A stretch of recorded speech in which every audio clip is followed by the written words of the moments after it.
Hello दोस्तों, नमस्कार। स्वागत है आपका यूनिवर्स क्लासेज में। मैं राम सिंह आप सभी का एक बार फिर से स्वागत करता हूं। दोस्तों, यदि आप टीजीटी की तैयारी कर रहे हैं और आपका विषय इतिहास और नागरिक शास्त्र यानी कि हिस्ट्री और सिविक्स है, तो हम स्टार्ट कर रहे हैं घटना चक्र के प्रैक्टिस सेट का क्वेश्चन पेपर, जो कि ऑथेंटिक बुक मानी जाती है और अच्छी पुस्तक मानी जाती है। तो आइए शुरुआत करते हैं इस सेशन की, और हम घटना चक्र के प्रैक्टिस सेट्स जो बुक है उसकी स्कैन करके हम आपको दे रहे हैं। इसमें 30 क्वेश्चन हम लोग कवर करेंगे। यदि आपने 30 में से लगभग 25 क्वेश्चन सही कर लिया तो आप मानिए कि आपकी तैयारी अच्छी है, और यदि आप 20 क्वेश्चन के आसपास जा रहे हैं तो फिर भी आपको कुछ सुधार करने की आवश्यकता है। तभी भी टाइम है, आप इसको सुधार कर सकते हैं। तो चलिए शुरू करते हैं पहले क्वेश्चन की। पहला क्वेश्चन है, आप अपना आंसर काउंट करिए, जितना हो रहा है आप अपने आप को एनालिसिस करिए। चलिए शुरुआत करते हैं पहले क्वेश्चन की। पहला क्वेश्चन है, प्रयाग स्तंभ अभिलेख के अनुसार निम्न में से किस प्रकार का व्यवहार समुद्रगुप्त द्वारा दक्षिण भारत के राजाओं के साथ किया गया था। इसका मतलब यह है कि जो समुद्रगुप्त थे वो दक्षिण भारत के राजाओं के साथ किस तरह का व्यवहार करते थे, उस तरह का ये क्वेश्चन पूछा गया है। उनका हिंसक उन्मूलन यानी कि उनको हिंसक तरह से डील करते थे, बंदी बनाकर मुक्त कर देना, उनकी अस्थायी स्वतंत्रता, या फिर उनके संपूर्ण विस्थापन के पश्चात उनके राज्य का अधिग्रहण करते थे। तो इसका आंसर है बंदी बनाकर मुक्त कर देना। इस तरह से option number B will be right answer of this question. बढ़ते हैं अगले क्वेश्चन की तरफ। अगला क्वेश्चन है, उत्तर वैदिक काल में विभाजन का आधार क्या था। यानी कि जो उत्तर वैदिक काल था उसमें विभाजन का आधार क्या था। वर्ण व्यवस्था, श्रम विभाजन, आश्रम व्यवस्था, या फिर उक्त सभी। तो आपको मालूम होगा कि जो वैदिक काल था उस समय वर्ण व्यवस्था नहीं था, ना तो आश्रम व्यवस्था था।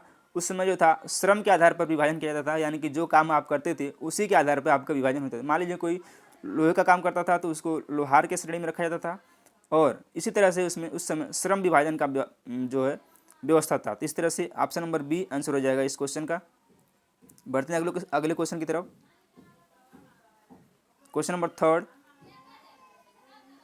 अशोक के धम्म का केंद्र बिंदु क्या था। यानी कि अशोक का जो धम्म था उसका केंद्र बिंदु क्या था। अहिंसा, धार्मिक सहिष्णुता, अष्टांगिक मार्ग, या फिर मध्यम मार्ग। तो जो अशोक का धम्म था वो धार्मिक सहिष्णुता से संबंधित था। इस तरह से बी इस क्वेश्चन का आंसर हो जाएगा। अगला क्वेश्चन है, शिवाजी का प्रशासन था निरंकुश प्रशासन, निरंकुश लोकहितकारी, सैन्य प्रधान, या फिर निरंकुश राजतंत्र। इसमें पूछ रहा है कि शिवाजी का जो प्रशासन था वो किस तरह का था। निरंकुश था, निरंकुश लोकहितकारी था, या फिर सैन्य प्रधान था, या फिर निरंकुश राजतंत्र था।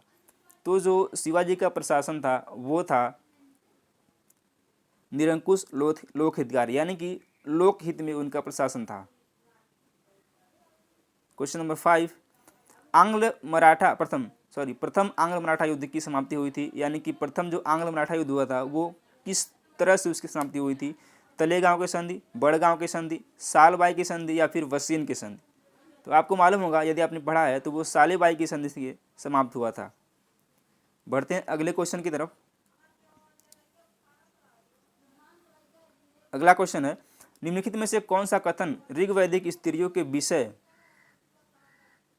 में सही नहीं है।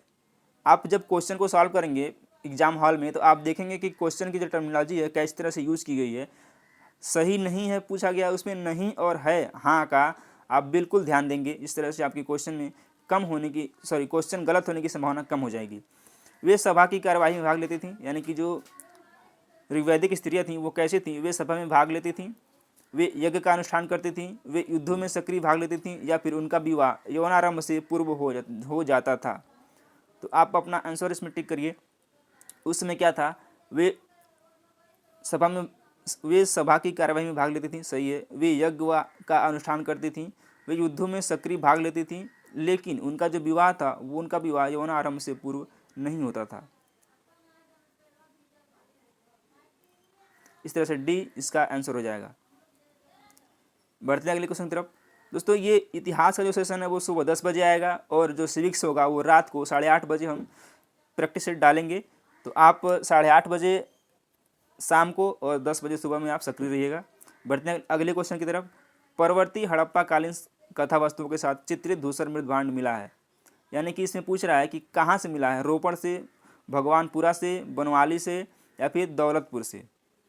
तो यदि आपने पढ़ा होगा तो आपको मालूम होगा कि ये जो है भगवानपुरा से मिला है। इस तरह से बी हो जाएगा इसका आंसर। बढ़ते हैं नेक्स्ट क्वेश्चन की तरफ। किस जैन ग्रंथ में तीर्थंकरों के जीवन चरित्र का है? किस जैन ग्रंथ में तीर्थंकरों के जीवन का चरित्र है? इस तरह से क्वेश्चन है, उसका नाम है, यानी कि किस में जो है भगवती सूत्र, आदि पुराण, कल्प सूत्र या फिर उवास्त्र गसाओ। तो इस तरह से जो इसका आंसर है ऑप्शन नंबर ए, भगवती सूत्र में उनका चरित्र चित्रण है। नेक्स्ट क्वेश्चन, निर्वसित यानी कि वर्जित और अनिर्वसित यानी अवर्जित शूद्रों का उल्लेख हुआ है यास्क के निरुक्त में, पाणिनि के अष्टाध्यायी में, कौटिल्य के अर्थशास्त्र में या फिर उपरोक्त में से किसी में नहीं। किसमें शूद्रों का उल्लेख जो हुआ है आपको मालूम होगा, ये हुआ था पाणिनि की अष्टाध्यायी में। इस तरह से ऑप्शन नंबर बी इसका बिल्कुल सही जवाब होगा। बढ़ते हैं अगले क्वेश्चन की तरफ। अगला जो क्वेश्चन है, निम्न में से किस एक स्थल से जंगली तथा बोई जाने वाली दोनों प्रकार की धान की प्रजातियों की प्राचीनतम साक्ष्य मिले हैं? आदमगढ़, आहाड़, बागौर या फिर वेलन। तो इस तरह से ये मिला है बेलन से। यदि आपसे एक क्वेश्चन पूछे कि सबसे प्राचीनतम कृषि के साक्ष्य कहाँ से मिले हैं, तो वो है लहुरा देव, जो कि संत कबीर नगर में जिले में स्थित है। वहाँ से जो है 9000 से 7000 ईसा पूर्व के साक्ष्य मिले हैं। इस तरह से इसका आंसर हो जाएगा बी हो जाएगा। बढ़ते हैं अगले क्वेश्चन की तरफ। अगला जो क्वेश्चन है, निम्न में से किसमें विख्यात गायत्री मंत्र अंतर्विष्ट है, यानी कि किसमें जो है गायत्री मंत्र का उल्लेख हुआ है? ऋग्वेद, यजुर्वेद, अथर्ववेद या फिर सामवेद। तो ये हुआ है ऋग्वेद में। सबसे पुराना वेद कौन सा है? ऋग्वेद। ऐसे आप इसको ध्यान रखिएगा, सबसे पुराना वेद कौन सा है? ऋग्वेद। तो इसी में गायत्री मंत्र का उल्लेख किया गया है। नेक्स्ट क्वेश्चन है, ऋग्वेद में कौन से वैदिक देवता सहस्त्र स्तंभों वाले भवन में निवास करते हुए वर्णित हैं? इंद्र व अग्नि, यम व यमी, उषा व सूर्य, मित्र एवं वरुण। तो ये जो है ऑप्शन नंबर ए, इंद्र व अग्नि। नेक्स्ट क्वेश्चन है, ये थोड़ा कूड़ से रिलेटेड क्वेश्चन। निम्नलिखित कथन पर विचार कीजिए। हड़प्पा के निवासी कपास उगाते थे तथा उसको उपयोग में लाते थे। हड़प्पा के निवासियों को तांबा व कांस का ज्ञान नहीं था। आप ध्यान देखेंगे इस क्वेश्चन में, ध्यान नहीं था। हड़प्पा के निवासी कपास उगाते थे तथा उसको उपयोग में लाते थे। तो आप यदि आपने अध्ययन किया है तो आपको पता होगा कि हड़प्पा से जो है कपास का साक्ष्य मिला है, और हड़प्पा के निवासियों को तांबा व कांस का ज्ञान था, इसमें नहीं लिया है। यानी कि इसको हड़प्पा में तांबा और कांसा का ज्ञान था, लेकिन इसमें लोहा का ज्ञान नहीं था। यदि इस क्वेश्चन में लोहा होता तो ये दोनों से होता। और तीसरा ऑप्शन है, मानक हड़प्पा मुद्रा मिट्टी की बनी होती थी। यानी कि क्या है, मानक जो हड़प्पा मुद्रा थी वो मिट्टी की नहीं बनी होती थी। इस तरह से इसमें केवल जो है एक सही है, हड़प्पा के निवासी कपास उगाते थे तथा उसका उपयोग में लाते थे। हड़प्पा के निवासी को लोहे का ज्ञान नहीं था, तांबे और कांसे का ज्ञान था। मानक हड़प्पा मुद्रा मिट्टी की नहीं बनी होती थी। इस तरह से ऑप्शन नंबर ए यानी कि केवल एक सही है। बढ़ते हैं अगले क्वेश्चन की तरफ। अगला क्वेश्चन है, ताम्र संचय का संबंध है, यानी कि ताम्र संचय का संबंध किससे है? चमकीले लाल मृदभान से, गैरिक मृदभान से, काले और लाल मृदभान से, चित्रित धूसर मृदभान से। आप अपना ऑप्शन सेलेक्ट करेंगे। इस तरह से इसमें जो हो जाएगा ऑप्शन नंबर सी, काले और लाल मृदभान से ताम्र का संचय का संबंध है। अगला क्वेश्चन है हमारा, निम्नलिखित शासकों में से किस एक ने अधिकारियों को भरण पोषण के लिए भूमि अनुदान में दी थी? बिंबिसार, चंद्रगुप्त मौर्य, अशोक या फिर हर्षवर्धन। आप अपना आंसर सेलेक्ट करेंगे और इस तरह से ऑप्शन नंबर डी, हर्षवर्धन ने भूमि दान में दी थी भरण पोषण करने के लिए। अगला क्वेश्चन है क्वेश्चन नंबर 16, अपने वृत्तांत में फाह्यान उल्लेख नहीं करता है। मध्य देश में शांति और व्यवस्था का, दंड न्यायालय की कठोरता का, चांडालों का समाज बहिष्कृत के रूप में या फिर आम लोगों में निरामिषता का। तो जो फाह्यान था वो किसका उल्लेख नहीं करता है अपने वृत्तांत में, यात्रा वृत्तांत में? मध्य देश, इसमें जो है बी यानी कि दंड न्यायालय की कठोरता का वो वर्णन नहीं करता है। चलिए बढ़ते हैं अगले क्वेश्चन की तरफ। ये भी कूट से रिलेटेड क्वेश्चन है, आपको मैच करना है कि कौन सा कूट किससे मैच करेगा। स्तंभ 1, स्तंभ 2, रुद्रमल मंदिर कहाँ पे है, कंदरिया महादेव मंदिर कहाँ पे है, जय उदयेश्वर मंदिर कहाँ पे है और फिर लिंगराज मंदिर कहाँ पे है। तो आपको मालूम होगा आपने यदि पढ़ा है तो रुद्रमल का जो मंदिर है वो कहाँ पे है, वो कांचीपुरम में है, सॉरी हाँ सिद्धपुर में है। रुद्रमल का जो मंदिर है वो कहाँ पे है, वो है सिद्धपुर में, सिद्धपुर में हो जाएगा।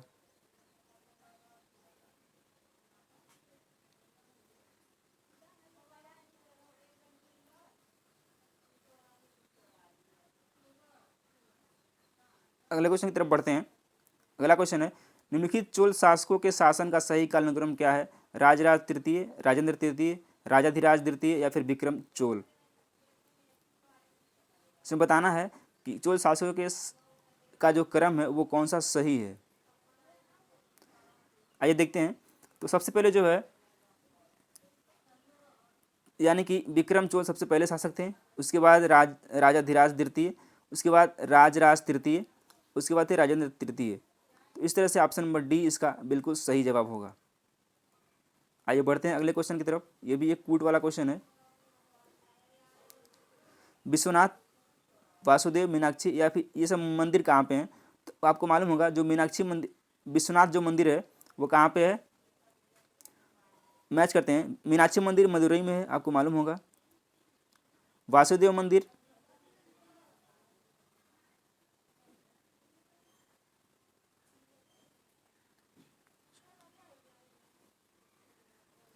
मीनाक्षी मंदिर मदुरई में है, और वासुदेव मंदिर मथुरा में है, और विश्वनाथ मंदिर काशी में है, और एक नासा अथवा सुभद्रा मंदिर पुरी में है। इस तरह से ए का 3, बी का 4, सी का 2, देखते किस में है, ए का 4, ए का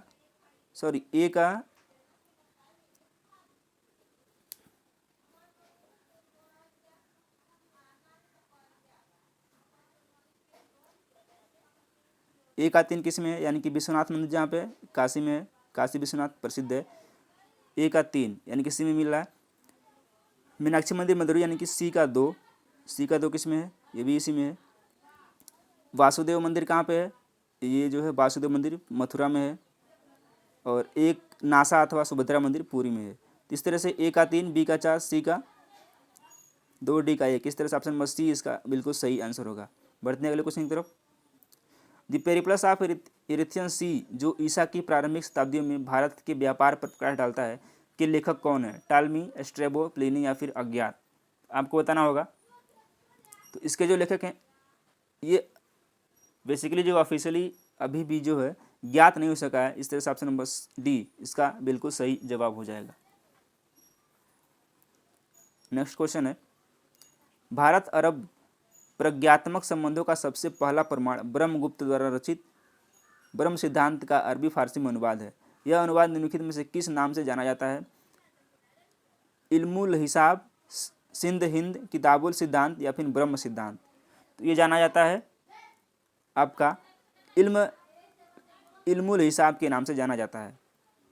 नेक्स्ट क्वेश्चन है, मंगोल आक्रमणकारी कुतलुग ख्वाजा ने भारत पर किसके शासनकाल में आक्रमण किया था, बलबन, जलालुद्दीन, अलाउद्दीन या फिर गयासुद्दीन तुगलक। तो ये जो आक्रमण किया था ये किया था अलाउद्दीन खिलजी के शासनकाल में। मंगोल आक्रमणकारी कुतलुग ख्वाजा, आप ध्यान रखिएगा।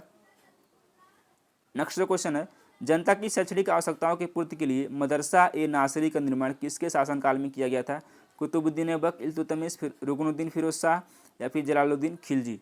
तो ये किया गया था इल्तुतमिश के शासनकाल में। नेक्स्ट क्वेश्चन है, निम्नलिखित में से कौन सा अधिकारी अलाउद्दीन खिलजी के बाजार नियंत्रण तंत्र का भाग नहीं था, दीवान रियासत, सहना, बरीद या फिर दीवान मुस्तखराज। तो ये जो दीवान मुस्तखराज था ये ही नहीं था, बाकी सब थे। अगला क्वेश्चन, बलबन अपने राज्य क्षेत्र में विस्तार करने में असफल रहा, क्यों असफल रहा, वित्तीय संसाधनों की कमी के कारण, अमीर वर्ग द्वारा असहयोग के कारण, मंगोल आक्रमणकारियों के भय के कारण या फिर अपने पुत्र द्वारा विद्रोह के कारण। तो जो बलबन था वो क्यों असफल था, वो मंगोल आक्रमणकारियों के भय के कारण असफल हुआ अपने क्षेत्र विस्तार में। इस तरह से सी बिल्कुल सही जवाब होगा। बढ़ते हैं अगले क्वेश्चन की तरफ। आदि ग्रंथ में भजन संकलित नहीं है, धन्ना के, पीपा के, रैदास के या फिर सेना के। तो आपको मालूम होगा कि जो पीपा थे उनका संकलन आदि ग्रंथ में नहीं है। नेक्स्ट, औरंगजेब के काल में जिन सतनामियों ने विद्रोह कर नौल शहर पर अधिकार कर लिया था वे कौन थे? कबीर के अनुयायी थे, दादू के अनुयायी थे, गुरु नानक के अनुयायी थे या फिर रैदास के अनुयायी थे? तो अब ये थे रैदास के अनुयायी जिन्होंने अधिकार कर लिया था। नेक्स्ट क्वेश्चन है, निम्नलिखित में से कौन सा शासक नृत्य और संगीत में निपुण था? आदिल शाह सूर, बाबर, अकबर या फिर जहांगीर?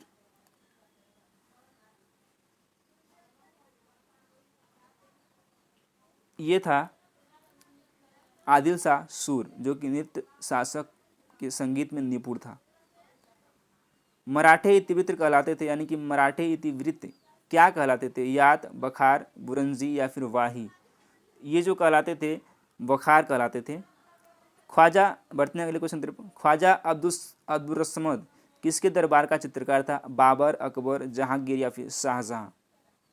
तो ये अकबर के शासनकाल का चित्रकार था। बढ़ते हैं आज के लास्ट क्वेश्चन की तरफ। मुगल साम्राज्य में भू राजस्व मुख्यतः किसमें व्यक्त किया जाता था? तांबे के दाम में, चांदी के रुपए में, स्वर्ण मुहर में या फिर मन में? ये किसका मतलब किसमें व्यक्त किया जाता था? तांबे के दाम में, चांदी के रुपए में, स्वर्ण मुहर में या फिर मन में? तो इसको जो व्यक्त किया जाता था तांबे के दाम में व्यक्त किया जाता था। तो ये रहे 31 प्रैक्टिस सेट, प्रैक्टिस क्वेश्चन बोल सकते हैं, जो कि घटना चक्र से मैंने लिया है। और आपका कितना क्वेश्चन सही हुआ आप कमेंट बॉक्स में कमेंट करें। उस हिसाब से आपकी तैयारी किस तरह की है आप अपने आप को आंकें। और हम शाम को मिलेंगे 8:30 बजे सिविक्स के प्रैक्टिस सेट के साथ। तब तक आप अपना ख्याल रखें और पढ़ाई करते रहें। धन्यवाद।